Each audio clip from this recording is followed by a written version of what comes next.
Welcome to the Coast to Coast podcast, brought to you by Play Picks and the Lines. Coming to you from the West Coast, Josh Lander, joined by my guy Nate Weitzer on the East Coast. And we are looking at a pretty big Wednesday night slate here, Nate. So make sure you are liked and subscribed to that page, as we've got a couple other videos up for you today, including a player props video we bring you each and every weekday. In this one, we are looking at Bucks hosting the Charlotte Hornets. Milwaukee is on a roll as they've got their pretty much full squad back outside of White Dante. We'll get into some best bets and player props in this one as well. But as always, if you do still need a FanDuel or a DraftKings account, head to fdpicks.com or dkpicks.com and find those listings in your area, such as what we've got for tonight. Nate, let's get into it. Yeah, nice big slate on a Wednesday per usual. This game, we have the Bucks favored by 8.5 at home. The total is 231. I've seen it creep up to 232 and back down a little bit. It opened at around 228. So people definitely feeling the points there. Looking at the other games across this slate, though, we got the Nuggets -8 at Magic, Hawks +1 at Pacers, Wolves are +4 now at the Wizards. The Sixers +3 at Celtics. We're going to break that one down for you in an episode.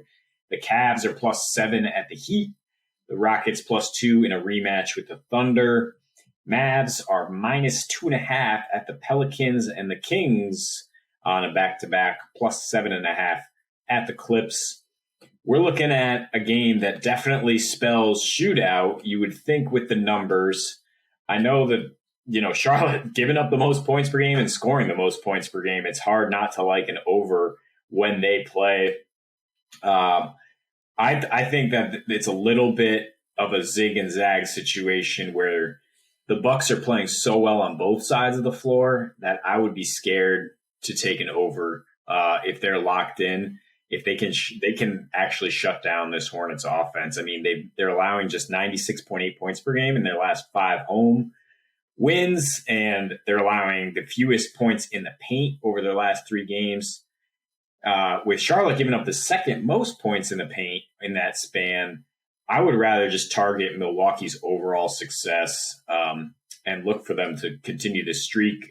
Won 7 in a row. They've covered in their last 4. All 4 wins by double digits, as you would expect. The best net rating, best defensive ratings, shooting percentage, everything in that span. Just looking like the defending champs once again. And Charlotte is a young team that, as you would expect, has struggled to win on the road. 3-7 against the spread when road dogs. Interestingly, 4-6 to the over when road dogs. You look at their meetings last season, Charlotte got Milwaukee twice. Both times the Bucks were in a mandatory rest situation, basically. In fact, one time they sat their entire starting unit, and then they got them at full strength. Milwaukee won 114-104. I think we can expect a little bit more of a conservative score like that, and not necessarily like if you see this total creep up above 232, I would consider the under. I would consider under the Hornets point total at 109, just because I like that Bucks defense so much, and I question whether LaMelo Ball can do his thing against the defending champs. Yeah, I mean, if anybody is able to stop LaMelo Ball or slow him down, and I mean he's had an incredible season. About 8 assists and 8 boards a game, almost 20 points. I mean, his sophomore year is just as good as is better than his rookie year. But if there's anybody that can slow him down, it's for sure Drew Holiday. I just got to go by the numbers here. I do like the pick of Milwaukee. 9 points doesn't scare me too much. I think, as you said, that success that Charlotte had last year was a mirage, as the Bucks weren't playing their team. And, the thing that really makes me feel better about taking the over here, to be honest, is the fact that, the 4 teams that we're talking about in those last 4 blowout wins that Milwaukee had was, a Pacers team that I certainly don't trust on offense or defense for that matter. The Nuggets, obviously, they had their struggles on offense without Joker in until he came back, and then the Pistons and the Magic. So, I do think that there's the opportunity to score points. I think you look at what Charlotte does on the road. They still score points. It's that they just give up a ton of points as well. They're, 26th in defensive rating on the road, and 10th in offensive rating, right? And they actually score the second most points on the road of any team, any road team this year at about 113.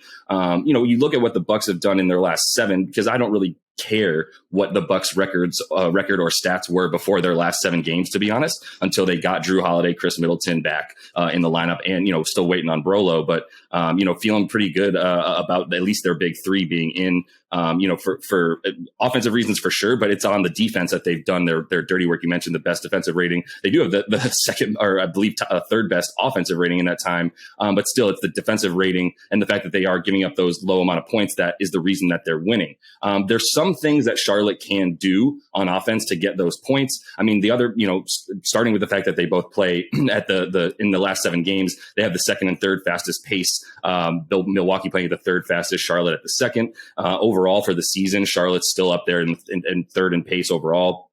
And they're still shooting really well on the road as well, and actually 5th in road true shooting percentage and effective field goal percentage. So all of this is to say Charlotte can score on anybody and in any venue. They cannot stop anybody in any venue. If you do like taking, a team total, I'm not feeling as good about under 111 for them as much as I would even feel good about over 119 for the Bucks, which sounds preposterous.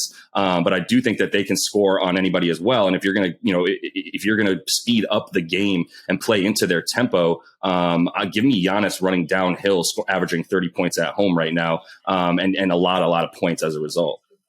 Yeah, I think I would just stick with the result of the Bucks winning and look for some ways to tease it or get some extra juice on the money line. We love those player performance doubles at FanDuel. Giannis to get 30 in a win is plus 175. I like the Drew Holiday bonuses. He's averaging 20.3 points and 7 assists his last 3. Middleton still has not scored 20 points since returning from COVID. So Holiday's usage is up.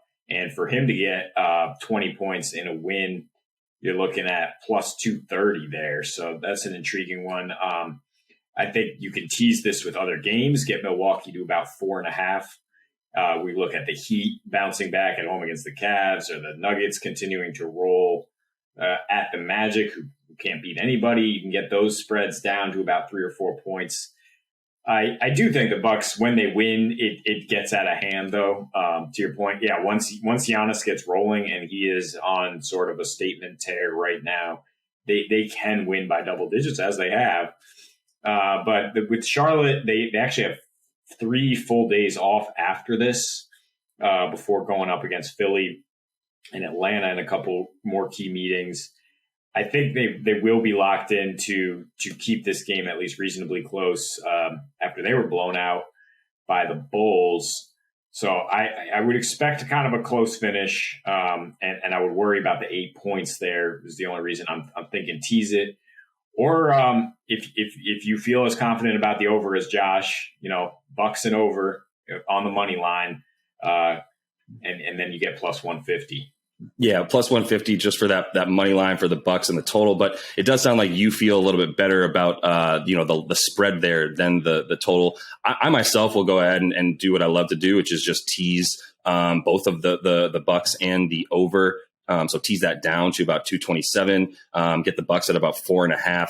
But like you said, I'm less worried about the Bucks covering, to be honest, than I am about the total. But I still look. The numbers tell me what the numbers tell me. And the thing that really I keep coming back to is the teams that the Bucks have shut down in their last 7 games are not quality offenses. They're at the bottom of the league. They're the dregs. And I think Charlotte can score pretty much on anybody. And they've proven that. And I'll continue to believe in their offense and continue to believe in their lack of defense as well. So that is all the time we have for this one, Nate. Make sure you are liked and subscribed to the page. Got a couple other videos up for you today, including that player props video with a gift card opportunity. And until we see you next, happy betting.